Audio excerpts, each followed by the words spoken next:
Mes frères bien-aimés, c'était un jour comme tous les autres jours, rien d'exceptionnel sous le ciel de Nazareth. Et dans les murs de cette petite bourgade à la réputation plutôt mauvaise, rien de bien intéressant et de bien nouveau ne semblait poindre à l'horizon.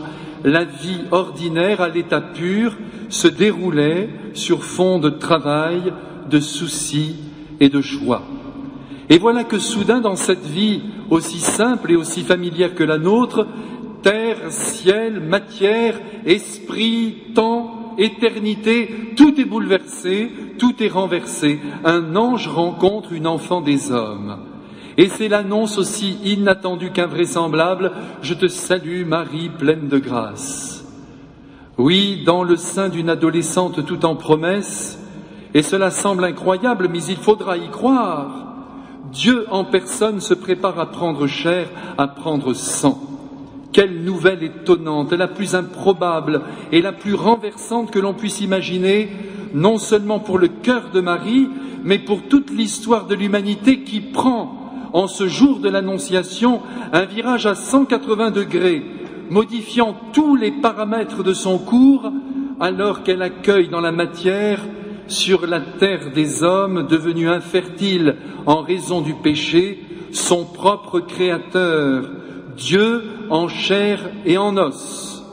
Une seule condition cependant, une seule nécessité pour que Dieu marche comme un homme, que Marie, qui avait l'intention de demeurer toute donnée et toute consacrée à Dieu dans la virginité, ce qui de fait excluait la possibilité qu'elle devienne la mère du Messie, il fallait que Marie accepte de changer de cap et de s'ouvrir à la toute-puissance divine de manière à devenir, en toute rigueur de terme, la mère de Dieu. Sans un instant d'hésitation, comme vous le savez, malgré l'inconcevable, la Sainte Vierge dit oui à la volonté divine, un oui, les yeux bandés mais le cœur ouvert, un oui décisif pour tout l'univers, pour toute la création, pour toute l'humanité, pour vous et pour moi. Jusque-là, depuis des siècles et des siècles, entre l'homme et Dieu, la communication s'effectuait par prophètes interposés. Mais au fond, le dialogue restait difficile. La tête dure des hommes résistait aux appels de Dieu. Et de toute manière, le ciel était fermé à double tour.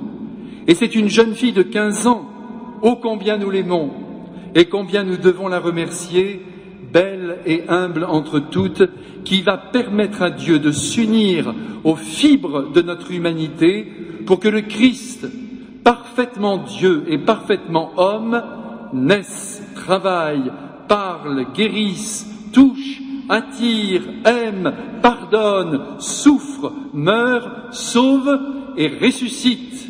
Il a suffi d'un oui irrévocable et inconditionnel, murmuré dans le secret d'un cœur humain immaculé, pour que toute l'histoire de l'humanité bascule du bon côté, du côté de la lumière, de l'éternelle lumière. Et ce fut un oui plein de joie que Marie prononça de toute son âme et de toutes ses entrailles, non pas en éprouvant ce qui aurait été humainement concevable, une heureuse satisfaction de se trouver ainsi mêlée à ce dessein divin si unique, non. Marie ne s'est pas arrêtée à elle, je le jurerai devant les anges. Elle a gardé son secret au tréfonds d'elle-même, savourant la volonté divine, se jetant à corps perdu dans les bras du Père, s'immergeant dans la confiance et dans l'oubli de soi.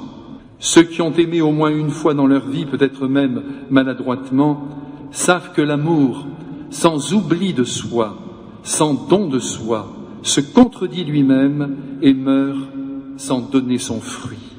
C'est peut-être même là tout le drame de notre époque, où bien des jeunes, et des moins jeunes d'ailleurs, s'imaginent que l'amour se confond avec un bien-être immédiat.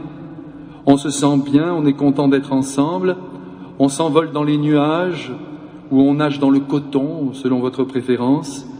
On aime l'amour parce que ça nous fait chaud au cœur, et aussi partout ailleurs. C'est normal, me direz-vous. Oui, c'est vrai.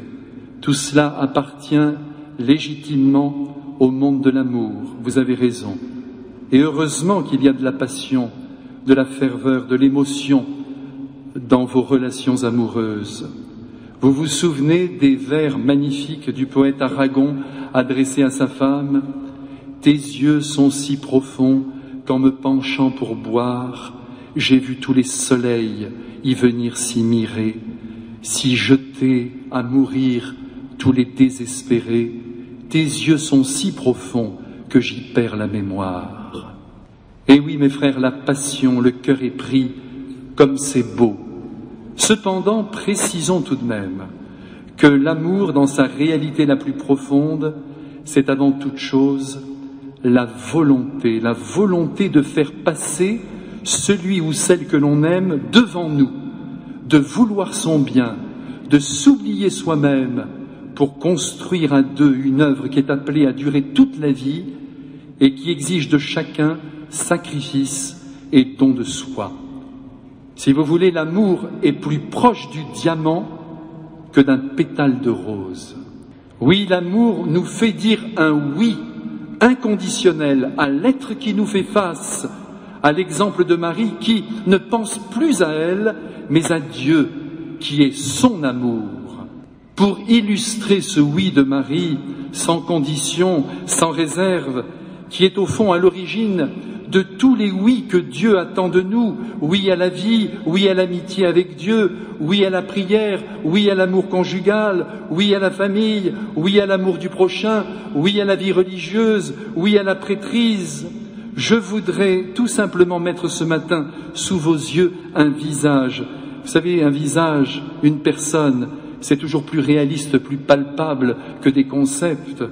Ce visage, c'est celui de Jeanne Beretta Molla. Peut-être que vous ne la connaissez pas, de Sainte Jeanne Beretta Molla, puisqu'elle est canonisée depuis le 16 mai 2004 par le pape Jean-Paul II. Épouse et mère extraordinaire, médecin pédiatre de son état, aimant la vie à plein bord. Tout de suite entrons dans le vif du sujet. En 1961, vous voyez, c'est pas si loin que ça, pour elle, une nouvelle maternité s'annonce. Elle avait déjà 3 enfants. Mais voilà qu'au 2e mois de grossesse, c'est l'épreuve, c'est le drame. Un fibrome se développe près de l'utérus. 3 solutions s'offrent à elle. La première, l'ablation du fibrome, ainsi que de l'utérus contenant l'enfant. 2e solution, l'ablation du fibrome, ce qui l'aurait sauvé, mais avec interruption de la grossesse par un avortement provoqué. 3e solution, l'ablation du fibrome en tentant de ne pas interrompre la maternité en cours. En ce cas, la vie de l'enfant était sauve, mais celle de la mère en très grand danger.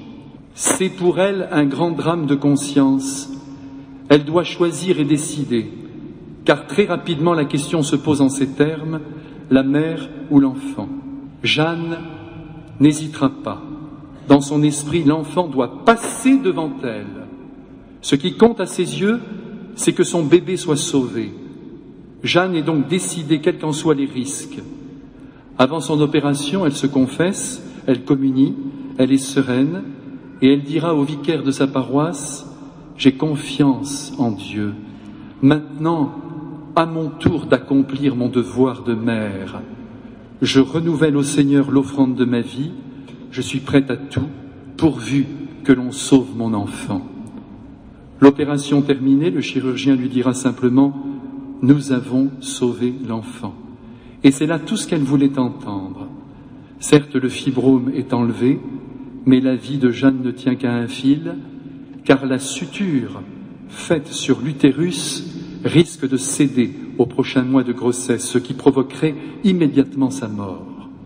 En bon médecin, elle sait tout cela, mais en même temps, elle est heureuse parce que le cœur de son petit enfant continue de battre.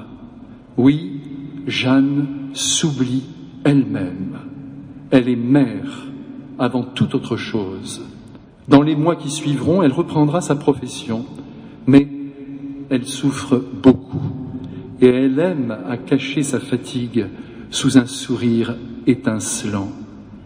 Quelques heures avant la naissance de l'enfant, en arrivant à l'hôpital, elle dira à l'infirmière « Me voici, je suis ici pour mourir, il suffit que tout aille bien pour mon bébé, pour moi cela ne fait rien. La foi rayonne sur sa vie entièrement offerte à l'amour et au respect qu'elle éprouve pour son petit enfant à naître. L'accouchement est difficile, des souffrances horribles commencent pour Jeanne. Inlassablement, elle répète en cette heure dramatique « Jésus, je t'aime, Jésus, je t'aime ». Enfin, l'enfant voit le jour. C'est une petite fille. Elle se prénommera Jeanne Emmanuelle.